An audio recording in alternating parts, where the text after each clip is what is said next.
बिस्मिल्लाहिर्रहमानिर्रहीम। NLP engineering boot camp series में आज हम देखेंगे फीचर इंजीनियरिंग।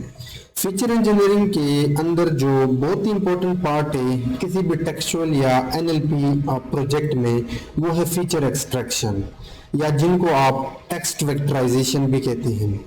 ये हम आगे डिटेल से पढ़ने वाले हैं, बट इसके लिए जो आप एनएलपी के अंदर टेक्निक्स या एल्गोरिदम यूज करते हो वो आपके पास बहुत सारे हैं, जैसे कि bag of words, count vectorizer, TFIDF vectorizer, hashing vectorizer, word to vec, word embeddings, GloVe, doc to vec, fast text, sentence BERT, one hot encoding and LDM, latent Dirichlet allocation. इन तमाम का काम ये है कि जस्ट आपका text को numbers में कन्वर्ट करता है। अब मैं आपको बताता हूँ कि फीचर एक्सट्रैक्शन है क्या, एंड जिसको आप टेक्स्ट वेक्टराइजेशन भी कहते हो। Feature engineering in NLP refer to the process of transforming raw text data into numerical representation. अब देखना, जिस तरह हमने प्रोजेक्ट स्टार्ट किया है सरकास्म डिटेक्शन सिस्टम, उसमें जो हमारे पास एक्स है इनपुट फीचर, वो ट्वीट है, कमेंट है, रिव्यूज है, तो वो टेक्स्ट है। आप डायरेक्टली मशीन लर्निंग एल्गोरिदम को वो टेक्स्ट नहीं दिखा सकते, आपको एक्सप्लिसिटली उस रॉ टेक्स्ट को नंबर्स में कन्वर्ट करना होगा, क्योंकि मशीन लर्निंग एल्गोरिदम नंबर्स को जानता है, ना कि किसी रॉ स्ट्रिंग या टेक्स्ट को। अभी के लिए मैं एक बहुत ही सिंपल एग्जांपल देने वाला हूं, बट आगे हम देखेंगे कि machine learning and deep learning में टेक्स्ट वेक्टराइजेशन क्या है, और अभी के लिए हम सिर्फ फोकस करेंगे काउंट वेक्टराइजर पर। आगे आने वाले टॉपिक में बाकी भी जितने हैं उन पर भी हम डिटेल से डिस्कशन करेंगे। अभी के लिए मेरे पास एक ट्वीट है, या एक सेंटेंस भी आप कह सकते हो। The cat sat on the mat. बिल्ली मैट पे बैठी हुई थी। मैट मतलब रजाई। आफ्टर फीचरिंग यानी आफ्टर वेक्टराइजेशन यानी काउंट वेक्टराइजर या कोई भी फीचर एक्सट्रैक्शन वाला मॉडल अप्लाई करने के बाद, मान लेते हैं कि हमने बिग ऑफ वर्ड्स अप्लाई किया है। हर वर्ड को ये कोई नंबर देगा, कोई न्यूमेरिक रिप्रेजेंटेशन देगा, और अब ये पूरा सेंटेंस एक वेक्टर में होगा। This is a vector. अगर आपने मैथमेटिक्स पढ़ा है तो वेक्टर्स अब नॉर्मली स्क्वायर ब्रैकेट्स के अंदर जो भी नंबर्स है उनको आप वेक्टर कहते हो। अब मशीन लर्निंग के अंदर टेक्स्ट वेक्टराइजेशन किस तरह होता है, और डीप लर्निंग के अंदर हम जल्दी से पहले ये डिस्कस करते हैं। मशीन लर्निंग के अंदर जैसे कि हमारा एग्जिस्टिंग प्रोजेक्ट शुरू है मशीन लर्निंग में, क्योंकि मैंने आपको बताया था कि एनएलपी मशीन लर्निंग के अंदर भी होता है, डीप लर्निंग के अंदर भी होता है, और एलएलएम यानी लार्ज लैंग्वेज मॉडल्स के अंदर भी होता है। सबसे पहले आप डेटा पास करते हो, जैसे कि हमारे केस में सरकास्म डिटेक्शन था, उसको क्लीन करते हो, जो पिछले आई थिंक प्रीवियस वीडियो में हमने पढ़ा था, टेक्स्ट को क्लीन करना। एंड उसके बाद फीचर इंजीनियरिंग करते हो। वैसे ये क्लीनिंग भी फीचर इंजीनियरिंग में आता है, बट ये आप जो फीचर इंजीनियरिंग है वो आप टेक्स्ट को नंबर्स में कन्वर्ट करते हो। अब मशीन लर्निंग के केस में ये आपको करना होगा। You have to do it before applying model. उसके बाद आप मॉडल को ट्रेन करते हो और मॉडल को इवेल्युएट करते हो। अब ये एक्सप्लिसिटली करने का क्या मतलब है, तो ये वो एल्गोरिदम है, वो टेक्निक्स है फीचर एक्सट्रैक्शन के जो आप मॉडल ट्रेन करने से पहले लगाते हो, like count vectorizer, word bag of words, TFID vectorizer. यानी आप पहले फीचर एक्सट्रैक्ट करते हो, यानी टेक्स्ट को नंबर्स में कन्वर्ट करते हो। बट डीप लर्निंग में आप डेटा पास करते हो, क्लीन करते हो टेक्स्ट को। फीचर इंजीनियरिंग आपको करने की जरूरत नहीं, क्योंकि डीप लर्निंग के मॉडल बहुत ही एफिशिएंट है, वो खुद ही ये काम कर पाते हैं। मोस्टली आप कर भी सकते हो इससे पहले, like in machine case, but अगर ना भी करे तो डीप लर्निंग वाले मॉडल इस काबिल है कि वो वहाँ पे रिप्रेजेंटेशन कर पाए रॉ टेक्स्ट का न्यूमेरिक में। उसके बाद मॉडल ट्रेनिंग एंड इवैल्यूएशन। तो ये तो था टेक्स्ट वेक्टराइजेशन। अब हम बात करते हैं कि जो पहला टेक्स्ट वेक्टराइजेशन टेक्निक है count vectorizer. Count vectorizer is a text pre-processing technique used in natural language processing to convert a collection of text documents, यानी जो टेक्स्ट है, कमेंट्स है, रिव्यूज है, यानी जो भी अपना इनपुट फीचर है, into a matrix of token counts. essentially it counts the occurrences of each word or token in the documents, representing the text data in numeric format that machine learning algorithms can utilize. So count vectorizer का काम ये है कि वो raw text को एक numeric representation में convert करता है और फाइनली आपको एक मैट्रिक देता है, और उस मैट्रिक के अंदर हर वर्ड हर टोकन को उसने एक न्यूमेरिक नंबर दिया जाता है। तो ये कुछ स्टेप्स हैं जिसके ऊपर ये काउंट वेक्टराइजर काम करता है। अगर हम ये अच्छे तरीके से पढ़ लेते हैं तो फिर काउंट वेक्टराइजर और आने वाले जितने भी टेक्निक्स हम पढ़ने वाले हैं वो हमारे लिए बहुत आसान हो जाएंगे। सबसे पहले टोकनाइजेशन, फिर building vocabulary, then counting token and finally output matrix. इसका मतलब ये हुआ कि मान लेते हैं हमारे पास दो सेंटेंसेस है, दो डॉक्यूमेंट हैं, एक में एक वर्ड है हाई, दूसरे में भी एक वर्ड है लव। अब इसका काउंट वेक्टराइजर का फार्मूला ये है कि जितने डॉक्यूमेंट हैं उतने ही वेक्टर होने चाहिए आपके इस वोकैबुलरी के अंदर। ठीक है, अब पहले तो आप ये ना आगे आपको डिटेल से पढ़ने वाला हो, बट फाइनली जब आउटपुट मैट्रिक्स तक आप पहुंचते हो तो आपके पास जो कॉलम होंगे वो आपके वर्ड होंगे जितने भी यूनिक वर्ड्स हैं, और जो रोज होंगे वो आपके रोज होंगे अपने डेटा के अंदर, डॉक्यूमेंट, सेंटेंसेस, कमेंट्स, रिकॉर्ड्स वो होंगे। और पहले डॉक्यूमेंट में हमारे पास हाई था, तो डॉक्यूमेंट में कॉलम में हाई को हमने ऑन रखा, इसको हमने 1 दिया। इसका मतलब है कि ये वर्ड इस डॉक्यूमेंट में प्रेजेंट है।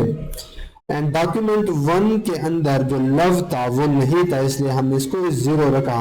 मतलब हम ये बता रहे हैं मॉडल को कि डॉक्यूमेंट 1 में हाई वर्ड प्रेजेंट है, यानी इसकी अकरेंस है, बट लव वर्ड नहीं है। इसी तरह डॉक्टर में हाई नहीं था तो हमने 0 किया, लव को हमने प्रेजेंट किया 1 से। सो मोस्टली ये आपका एक बाइनरी रिप्रेजेंटेशन होगा जहाँ पे 1 किसी वर्ड का डॉक्यूमेंट में प्रेजेंट होना बताएगा और 0 नॉट प्रेजेंट बताएगा वर्ड का किसी डॉक्यूमेंट में। And finally you will have this matrix, ये वेक्टर है फर्स्ट डॉक्यूमेंट के लिए 1 एंड 0। 1 मतलब हाई प्रेजेंट है, 0 मतलब लव प्रेजेंट नहीं है। अगर यहाँ पे 3 वर्ड होता तो यहाँ पे 1 0 0 होता। मान लेते हैं कि हाई प्रेजेंट था। चलो मैं आगे आपको स्टेप बाय स्टेप बताता हूँ। सो मान लेते हैं कि हमारे पास ये 3 डॉक्यूमेंट्स हैं। I love NLP, document 2 NLP is great, document 3 I love programming. पहला स्टेप था tokenization, tokenize each document into words. हर डॉक्यूमेंट को टोकनाइज कर दो, मतलब वर्ड से ब्रेक कर दो। सो ये आपके पास आई लव NLP, इस डॉक्यूमेंट के अंदर आपके पास 3 वर्ड है, 3 टोकन्स हैं, वर्ड या टोकन्स आप कह सकते हो। डॉक्यूमेंट 2 में आपके पास 3 वर्ड हैं, डॉक्यूमेंट 3 में आपके पास 3 वर्ड हैं, तो टोकनाइजेशन हो गया। फिर आप वोकैबुलरी बिल्ड करते हो। वोकैबुलरी के जितने भी वर्ड्स हैं इनका आप एक वोकैबुलरी बनाए, यानी आप तमाम वर्ड्स को उठाओ लेकिन यूनिक, डुप्लीकेट वर्ड नहीं चाहिए, यूनिक वर्ड उठाए और उनको एक वोकैबुलरी में डाल दें, ना कि सेपरेट डॉक्यूमेंट्स में। तो अगर आप यहाँ पे आई लव NLP, आई लव NLP, NLP डुप्लीकेट हमें करने की जरूरत नहीं। उसके बाद इज यूनिक वर्ड है हमने उठाया, ग्रेट यूनिक वर्ड है हमने उठाया। आई लव प्रोग्रामिंग, आई पहले से हमने डाला है, लव भी पहले से डाला है, बट प्रोग्रामिंग यूनिक वर्ड है तो वो भी निकाला। So we have I love NLP is great programming. ये टोटल 1 2 3 4 5 6 वर्ड्स हैं। सो हमारे पास 6 यूनिक वर्ड्स की एक वोकैबुलरी बन गई। उसके बाद आप काउंट करते हो टोकन्स को स्टेप 3 में। यहाँ पे आप बेसिकली मैट्रिक्स बनाते हो जहाँ पे रोज एंड कॉलम्स होते हैं। कॉलम में आपके पास जितने भी यूनिक वर्ड्स हैं वो होते हैं, जैसे कि आई love NLP is great programming, और रो में आपके पास डॉक्यूमेंट होते हैं जैसे कि हमारे पास 3 थे। अब हम यहाँ पे 2 वैल्यू डालते हैं हर रो के लिए, 0 एंड 1। 1 बताएगा कि ये वर्ड इस डॉक्यूमेंट में प्रेजेंट है, 0 बताएगा कि नॉट प्रेजेंट है। तो देखना डॉक्यूमेंट 1 में आई लव NLP प्रेजेंट है, इसलिए हमने इनको प्रेजेंट रखा 1 1। इस ग्रेड प्रोग्रामिंग प्रेजेंट नहीं थे, हमने 0 रखा। तो मॉडल ओनली ये वर्ड इन 3 वर्ड्स पे फोकस देगा, ओनली इस डॉक्यूमेंट में। डॉक्यूमेंट 2 के अंदर जो आई लव थे वो प्रेजेंट नहीं थे, आप देख सकते हो NLP is great, but NLP is great in तीनों को हमने ऑन रखा और प्रोग्रामिंग भी ऑफ, और इसी तरह जो डॉक्यूमेंट 3 है उसको भी हमने अकॉर्डिंगली जो भी वर्ड प्रेजेंट थे उनको प्रेजेंट किया और जो भी प्रेजेंट नहीं थे उनको ऑफ रखा। सो ये स्टेप 3 में जिसमें आपके पास एक मैट्रिक्स बनता है जो वर्ड अकरेंस बताता है। एंड फाइनल स्टेप में आपके पास ये डाटा आ जाता है। अब ये एक वेक्टर है, ये देखिए 1 1 1 0 0 1 1 1 0 0 0, ये दूसरा वेक्टर है डॉक्यूमेंट 2 का, ये तीसरा वेक्टर है। अब ये डाटा आपका तैयार है, आगे आप इस पे मॉडल को ट्रेन कर सकते हो। सो हमने ये टेक्सचुअल रॉ टेक्स्ट को इस नंबर फॉर्मेट में रिप्रेजेंट किया, और अब मॉडल के लिए आसानी होगी वो इसको आसानी के साथ आगे इस पे काम कर सकें। So let's implement the coding part. पिछली बार हम यहाँ तक पहुंचे थे, हमने डेटा को बैलेंस किया था। अब हम अपने स्टूडेंट वाले कॉलम को नंबर्स में कन्वर्ट करते हैं यूजिंग काउंट वेक्टराइजर। तो आप साइकिट लर्न से ये काम कर सकते हो। साइकिट लर्न के अंदर जाके फीचर एक्सट्रैक्शन के अंदर जाके टेक्स्ट से आप इंपोर्ट कर सकते हो काउंट वेक्टराइजर। अब काउंट वेक्टराइजर का मैं एक ऑब्जेक्ट बनाता हूँ, आई थिंक मैंने पहले से बनाया है। जस्ट मैंने काउंट वेक्टराइजर की एक ऑब्जेक्ट बनाई by the name of count vectorizer. अब मैं क्या करता हूँ, एक्स में स्टोर करता हूँ अपने इस काउंट वेक्टराइजर के रिजल्ट को। सो इसके अंदर है फिट ट्रांसफॉर्म मेथड, और उसको मैं अपना ट्वीट कॉलम पास करता हूँ। सो होगा क्या, हमारे ट्वीट के अंदर टोटल शेप है, what is the total shape, df.shape total है 5200। तो ये x के अंदर 5200 वेक्टर्स होंगे। जैसे पिछले मैंने प्रेजेंटेशन में 3 वेक्टर लास्ट में बना के दिया था, बट हमारे केस में 5000 वेक्टर्स हो गए। सो अगर मैं ये रन कर दूं और अब आपको x दिखा, you will not be able to see क्योंकि एक स्पार्स मैट्रिक्स है, बट इसके अंदर एक फंक्शन है टू अरे, इसकी मदद से आप देख सकते हो। You have this I have never tried कि इसके ऊपर मैं शेप को कॉल कर सकता हूँ। हाँ मैं कर सकता हूँ। ये देखिए आपके पास 5200 वेक्टर है और 9395 कॉलम्स हैं। अब वो कॉलम क्या है, वर्ड है। तो अगर आप अपने डेटा से अब ये जो 4 स्टेप थे लाइक टोकनाइजेशन, बिल्डिंग वोकेबुलरी, उसके बाद counts of tokens and finally output matrix, ये काउंट वेक्टराइजर इंटरनली करता है। अब जस्ट डेटा पास करें तो टोटल जो जितने भी यूनिक वर्ड थे वो तो टोटल 9000 या इससे थोड़े ऊपर। तो अब इस डेटा के अंदर इतने कॉलम होंगे, जिस तरह ये देखें। अब देखिए ये आपके पास यहाँ से लेके यहाँ तक 9000 कॉलम है, 9000 वर्ड है। अगर 0 है और ये आपका पहला डॉक्यूमेंट है, this is the first document sorry vector, और अगर 0 है तो वो वर्ड प्रेजेंट नहीं है इस वेक्टर में, और अगर 1 यहाँ पे कोई होगा बीच में भी तो यहाँ पे नहीं दिख रहा बट जरूर होगा। इसी तरह डॉक्यूमेंट 2 में 0 1 ही होगा। 1 उस वर्ड की अकरेंस बताता है, 0 उस वर्ड की अकरेंस नहीं बताता। सो ये टोटल आपके पास 5200 ही रोज होंगे। ठीक है, सो ये हो गया अपना। अच्छा अगर आप देखना चाहते हो, अगर मैं एक्स के अंदर जाके इसके अंदर एक मेथड होता है गेट फीचर, सॉरी अगर मैं काउंट वेक्टराइजर के अंदर जाऊँ, count vectorizer dot get feature names out, और इसके ऊपर आप अगर ये कॉल कर दो तो ये आपको बताएगा वो वर्ड, ये आप देख सकते हो जो वर्ड इन्होंने नंबर में कन्वर्ट किया था वो यहाँ पे आपको बताएगा विद आईडीज। अब ये पूरा मैं नहीं दिखा सकता बट ये इंटरनली आईडी भी जनरेट करता है। सो ओवरऑल आपने इस चीज पे फोकस देनी है। सो जस्ट हमने क्या किया, इस सिंगल लाइन में हमने ये सारा काम कर लिया। अब मैं वाई भी निकालता हूँ डायरेक्टली अपना टारगेट कॉलम, और वो डीएफ के अंदर जाके अपना सार्कास्टिक, ठीक है ये हो गया सार्कास्टिक, इसमें 1 and 0 है। तो ये हमारा एक्स एंड वाई तैयार है। अब हम क्या करते हैं, ट्रेंड स्प्लिट करते हैं।